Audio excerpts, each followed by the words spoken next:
Hi, today I'm going to show you how I make L Reuteri Fermented pumpkin. So this is something that's a little bit different and I haven't seen anybody else making this, but it is a recipe that I've come up with because I was looking for a low-fat option to get some kind of L Reuteri fermented product into me. So if you haven't been to my channel before, if you don't know my backstory, I've been on the carnivore diet for 3.5 years. I've recently reintroduced carbs, and so I'm on a high carb, low fat diet, experimenting with that to see if I can resolve some ongoing continuing health issues, including insulin resistance is the biggie.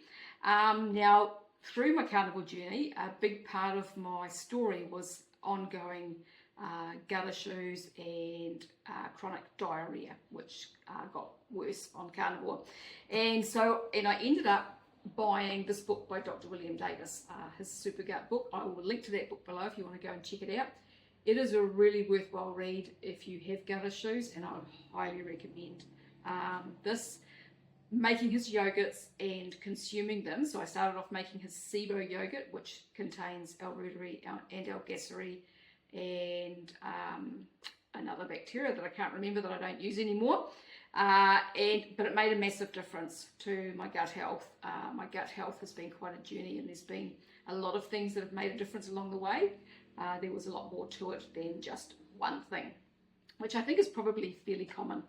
So if you haven't come across that book, go and check it out. But I'd imagine a lot of the people who are here know what L Reuteri is, and they're just curious because this is something a little bit different. So as I said, I have gone onto a high carb, low fat diet after 3.5 years on the carnivore diet. My reason for doing that is to lower my insulin and become insulin sensitive. Hopefully, a lot of people think that's nuts, but that's a whole different story, and that's not what this video is about. So today I'm making this L Reuteri fermented pumpkin. I don't even know what to call it apart from that. And I've made it once before, and it was good. The only problem that I had with it was that the pumpkin wasn't quite ripe, and so it was a little bit bitter. But when we had it with fruit and other stuff, it was fine. So this pumpkin is riper, so hopefully that bitterness will be gone, because the actual pumpkin that I used was quite bitter as well, and ended up throwing the rest of it out. But we ate pretty much all of the ferment, and it was good. So this is not dairy free, but you could, I guess, swap the cow's milk out for coconut milk. I haven't tried that, but it would be worth trying if you don't want dairy. And what I am using is trim milk. So I've got trim milk powder here, which has very little, almost no fat in it. I don't even know if it does have any fat in it. I'll just have a quick look. It has, so it is 0.1 grams per 100. So it's not even 1% fat. And that's the reason that I'm using that, is because the bacteria like the dairy, but I want to keep the fat out. So in this, to make this, you're going to need some kind of L Reuteri starter. So if you've not made anything with L Reuteri before, you're going to have to buy a starter of some sort. So that's generally capsules. I will link to something down below that you can use. When I started, I used the tablets that Dr. William Davis was recommending then, and crushed them up, and that's what I used. And now I just keep a starter from each batch. So what I have here is, I don't know if you can see in there, but it is some L Reuteri whey from a prior batch from basically 2 years ago that I've had in the freezer. And I just pop it into muffin trays and freeze them, and then pop them into bags with dates on them. They keep for ages, these bacterias in the freezer. So you're going to need those. You're going to need some inulin to feed the bacteria. I'm today actually going to put a little bit of apple pectin in there as well, just because I want the benefits of that. It will feed the bacteria a little bit, I think, but not the way that inulin does.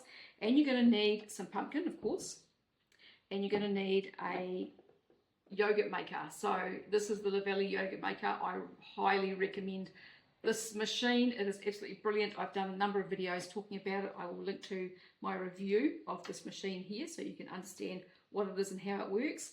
You're going to need a machine that will ferment for up to 36 hours and that has variable temperatures, which is what this one does. And it also, this one has this amazing 2-litre container, which is fantastic. It's heat proof and dishwasher proof and all the rest of it. And with this machine, I can also use smaller jars in there as well if I want to make a smaller batch, or if this is being used, which I've also spoken about in videos about this machine and spoke about in my review video if you want to check that out. So I'm going to pop this over on the other bench and then we will get started.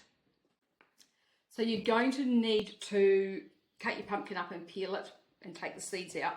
Now when I made it the first time, I didn't actually measure what I had put in there.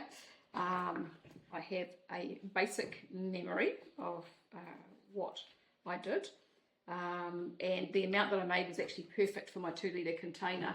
And what I had in there was, I basically filled this up with pumpkin, because we're going to have to cut our pumpkin up and steam it.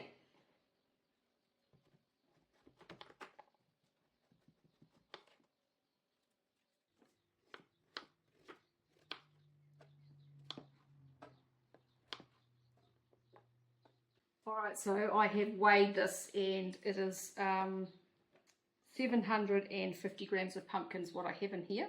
So it's a bit less than I did the last time, so I'm just kind of going by what I remember that I did the last time. I don't think this really needs to be rocket science, and I'm pretty sure it's going to work anyway, hopefully. If not, you'll probably never see the video. Alright, so now we're just going to steam this pumpkin until it is nice and soft.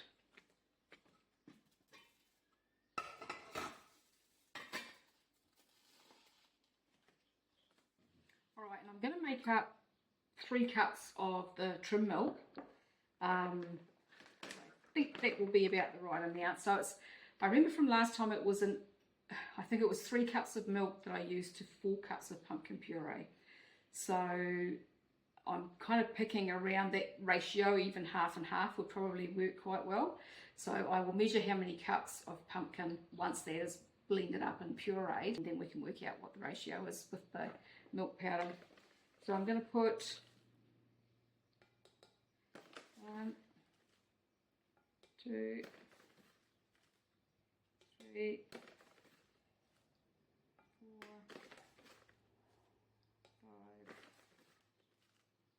5, 6, 7, 8, 9 tablespoons. So 3 tablespoons. It says on the packet 2.5 to 3 tablespoons per cup basically of water. So I'm using the higher amount because that should help to make my pumpkin, fermented pumpkin, thicker. And I'm just going to put some water in there and give it a bit of a blend up.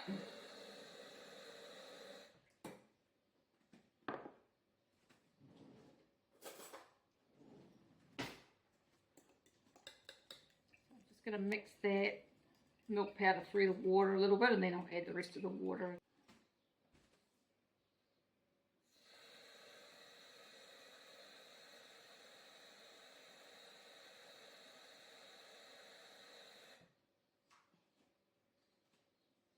Alright, so I have about 3 cups of skim milk there, or trim milk. And now we just need to wait for the pumpkin to cook. Okay, so our pumpkin is cooked, and it is cooled a little bit, but it's not completely cool. So it's all nice and soft, steamed in there. So I'm going to pop that into my blender, into my Thermomix, and I'm going to blend that up into a puree.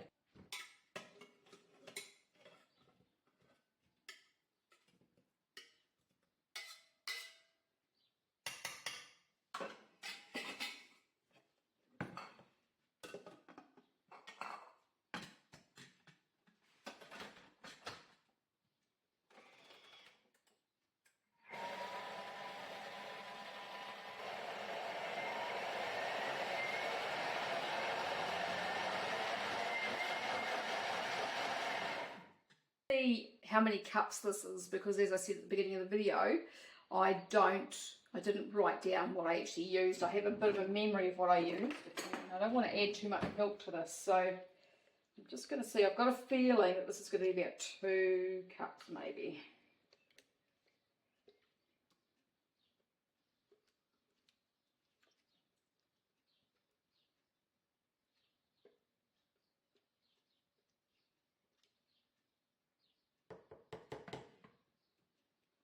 So it's just over two cups of pumpkin, because that holds 2 cups.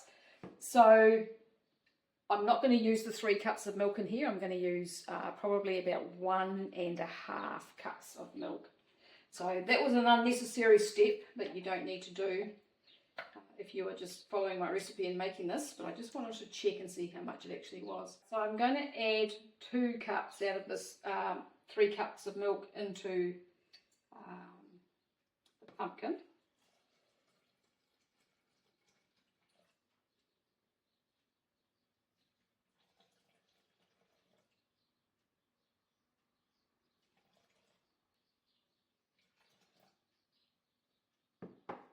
I'm also going to add my inulin and my apple pectin into this mixture so that I can blend it up and make sure that there's no lumps in there and that it's nicely distributed through the pumpkin and milk mixture.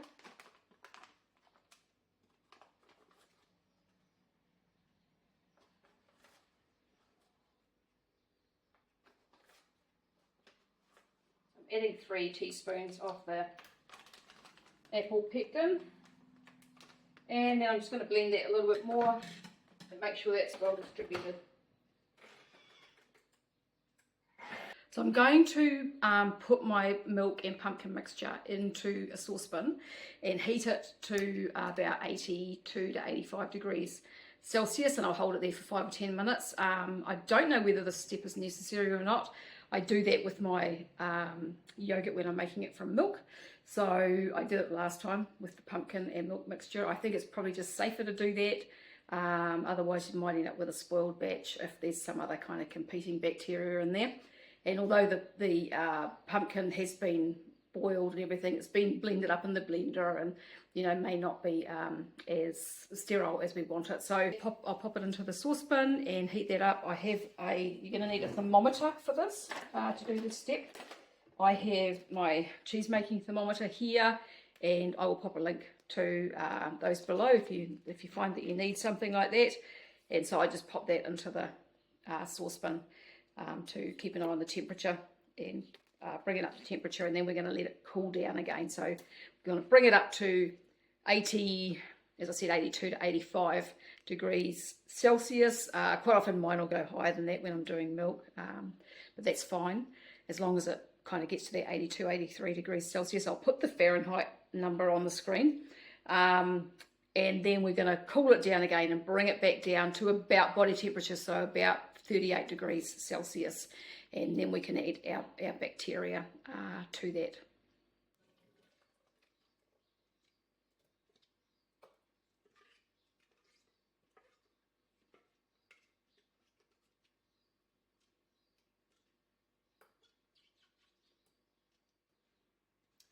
So it looks like pumpkin soup.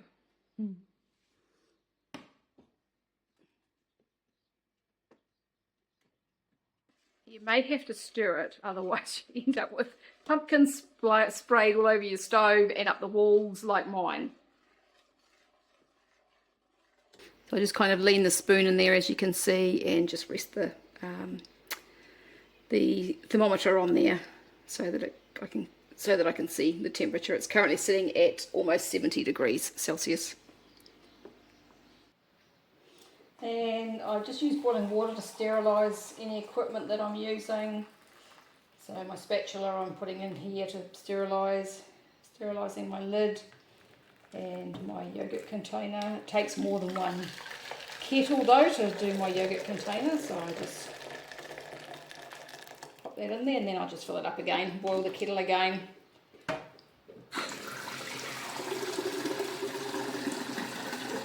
And I've ended up putting a lid on the top of that to stop it from splashing everywhere, because every time I try to turn it up a little bit to get the temperature up, it just wants to bubble everywhere like a hot mud pool.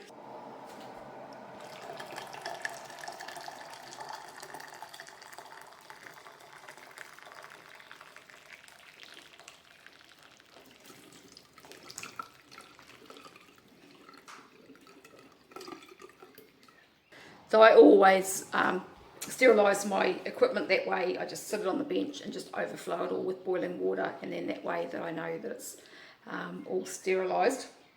So I'm just waiting on my pumpkin and milk mixture having long enough at temperature, and then I will let that cool down now. So you can either just leave it to sit and cool, or what I do is I fill the sink up with cold water and put the pot in there and then just let it cool, and it just cools a little bit faster. Leave the thermometer in and bring it down to about 38 degrees, and then we can add our bacteria. If you add your bacteria earlier than that, you're going to kill it because it doesn't like that heat.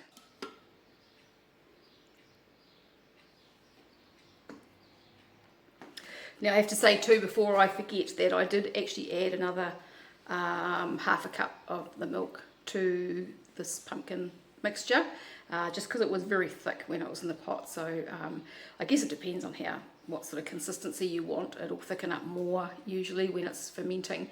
But so I ended up using 2 cups of milk to the 2 cups of pumpkin basically. So I will put the whole recipe below the video, and then that way you can grab it from there. This is a little bit hit and miss because I'm kind of experimenting and winging it. There's nothing like winging it while you're doing a video. Okay, so my pumpkin and milk mixture is down to 37 degrees. So that is plenty cool enough to add my bacteria in there. And so I have my starter here. As I said, this starter is 2 years old nearly, so it was from January 2024. So the other one that I used was fine, worked perfectly, so I'm hoping that this one does. I think it should be fine because they are pretty hardy. So I'm just going to add this into my pumpkin mixture, give it a good stir, really combine it well, and then I'm going to put this into my Reuteri yogurt maker container and get it fermenting.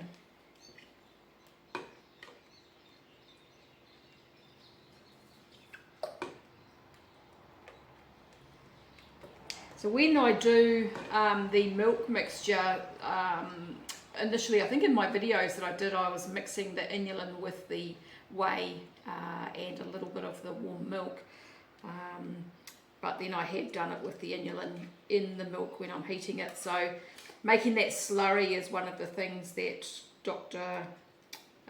Davis talks about in his book, that he suggests in his recipes, but I have found it's not necessary. I mean, when I did the last batch of this, it worked perfectly, putting the bacteria in afterwards, and then that way you make sure that everything's sterilised that you're using, including the inulin. So I've got my container here, and it's still a little bit warm after I just took the boiling water out of it, or the boiling water that had cooled. But yeah, that should be fine, I think. I'll just let it cool a little bit more.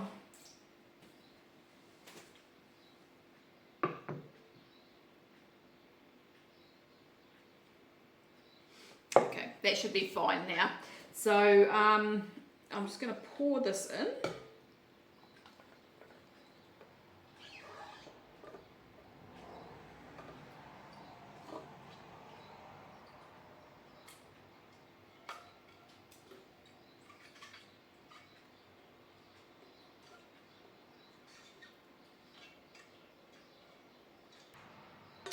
Okay, that's all done. So as you can see, that's about probably half full. So the last batch that I did must have been about double that. So if you have one of these yogurt makers and you want to make a full batch, then just double what I've done here. If you are wanting to thicken it more, it came out quite nicely when I did it last time. But if you wanted to thicken it more, you could add maybe psyllium or gelatin to it to thicken it up. But yeah, I found that it was fine. So I'm going to pop this in the yogurt maker, and I'll be back in 36 hours and I'll show you the finished result.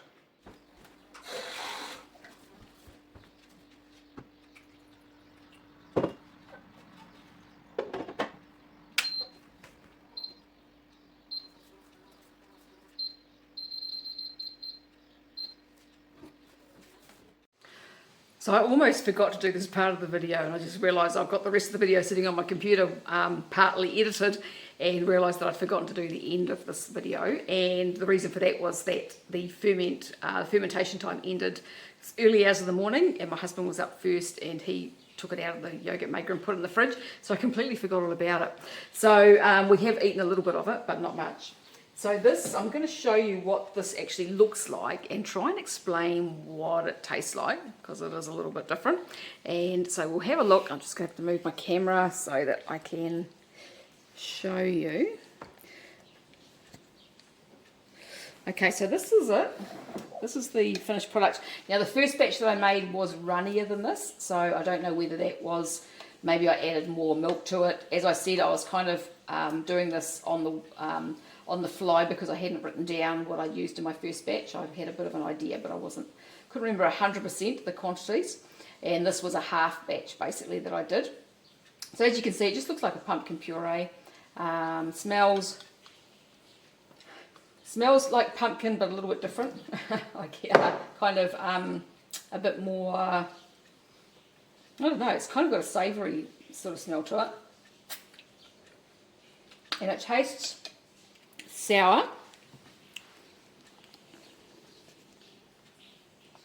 It tastes sour and quite sweet. I actually added sugar to this, and the reason for doing that was when I'm trying to get my camera in the right place. I actually added sugar to this after it was done, and I did that with the first batch as well.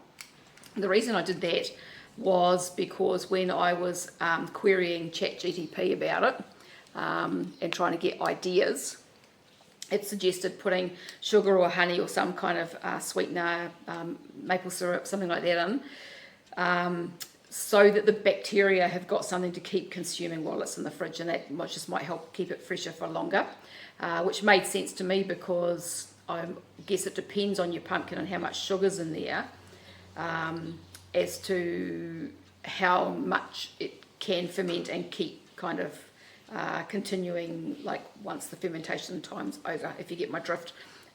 So the first batch I added sugar to it partly because it was so bitter as well, and then this one, when I tasted it, I was like, I don't know, so I popped I put 2 tablespoons of sugar into it, and so has got a bit of a sweetness there, but you can leave that out if you want to. It's completely up to you. As I said, you can add to this to change the flavour. You know, if you've got like pumpkin pie spices, if you want to put some cinnamon in there, you can add sugar to it before it ferments. So, you know, you could put some white sugar in there, or some honey, or maple syrup, something like that, vanilla essence. All of these things could change it up and make it more of a desserty type taste, but it would still have that sourness. So it is quite sour from the fermentation. And we tend to eat it, we've been eating it with fruit, and then a little bit of just normal low-fat yogurt with it, and it's quite nice. We both quite enjoy it. I'm thinking we'll probably go back to doing the L Reuteri or SIBO yogurt with using the raw milk that I have traditionally used. The reason for doing this, as I said at the beginning of the video, was I was looking for a low-fat option, but I can actually get the raw milk and then just take the cream off the top. I can make butter for my husband with that, and then make the yogurt with the skimmed milk. And depending on how much cream I take off will depend on how much fat's in there. So I may end up doing that, but this pumpkin variety is something a little bit different. And you could dress it up all sorts of different ways. So, and I guess you could add other plant material into there, other fruits or vegetables or something. I don't know. Kind of the world is your oyster. I don't know. ChatGPT suggested that carrot would be something else that might work. I just thought carrot might be a little bit watery, and the pumpkin just has more of that kind of creamy mouth feel. There are different ways that I get told off for saying it the wrong way around. ChatGPT also suggested, thickening it with different things. So, some psyllium or some of the different gums, or I can't remember what else it said. Different things anyway. There's lots of different ideas in there. But this, just basic as it is, it's nice and thick. It has quite a nice mouth feel, and when you're eating it with other things, especially with just some normal low-fat yogurt with it, it's actually quite nice. So that's my pumpkin L Reuteri recipe. Pop any comments or questions below. And if you want to check out my Luvelli yogurt maker review video, you can do that here.